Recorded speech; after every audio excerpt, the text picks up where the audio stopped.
আবারও গ্যাসের দামে বড়সড় আপডেট দিলেন বাজারের বিশেষজ্ঞরা। গ্যাসের দাম বাড়ল না কমল? ভোক্তা পর্যায়ে চলতি আগস্ট মাসের তরলীকৃত পেট্রোলিয়াম গ্যাসের এলপিজি নতুন দাম নির্ধারণ করা হয়েছে। আজ বিআইসির এই বিজ্ঞপ্তিতে এই তথ্য জানানো হয়েছে বলে জানাচ্ছেন বাজারের বিশেষজ্ঞরা। তো চলুন দেখে নিই গ্যাসের দাম বাড়ল না কমলো, কি জানাচ্ছেন এই বিষয়ে বাজারের বিশেষজ্ঞরা। কেজি প্রতি কত দাম পড়ছে এবং সিলিন্ডার প্রতি কত দাম পড়ছে সবই বিস্তারিত জানিয়ে দেব। বিস্তারিত জানতে রিকোয়েস্ট করব অবশ্যই ভিডিওটি শেষ পর্যন্ত দেখবেন এবং এরকমই লেটেস্ট ও হেল্পফুল খবরগুলি জানতে আমাদের এই চ্যানেলটিকে সাবস্ক্রাইব করবেন।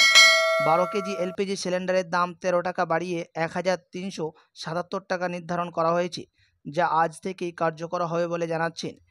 এর আগে গত জুলাইয়ে ভোক্তা পর্যায়ে জুন মাসের জন্য 12 কেজি সিলিন্ডারের দাম এপ্রিল মাসের তুলনায় 3 টাকা বাড়িয়ে 1366 টাকা নির্ধারণ করা হয়। তবে জুলাই ও মে মাসে 12 কেজি সিলিন্ডারের দাম যথাক্রমে 30 টাকা ও 49 টাকা কমিয়ে 1363 টাকা ও 1393 টাকা নির্ধারণ করা হয়েছিল। বিআইআরসি প্রতি কেজি এলপিজি খুচরো দাম 114 টাকা 79 পয়সা নির্ধারণ করেছে। সে অনুযায়ী 5.5 কেজি, 12, 15, 16, 18, 20, 25, 30, 35 ও 45 কেজি ওজনের সিলিন্ডারের দাম বেড়েছে। যদিও বাজারে সরকার নির্ধারিত দামের চেয়েও বেশি দাম দিয়ে ভোক্তাকে কিনতে হয় বলে ভোক্তাদের অভিযোগ রয়েছে। বাজার ঘুরে সেই অভিযোগ সত্যতাও পাওয়া গেছে। এদিকে এলপিজির পাশাপাশি গাড়িতে ব্যবহৃত অটো গ্যাসের দামও বেড়েছে। প্রতি লিটার অটো গ্যাসের দাম নির্ধারণ করা হয়েছে 63 টাকা 21 পয়সা।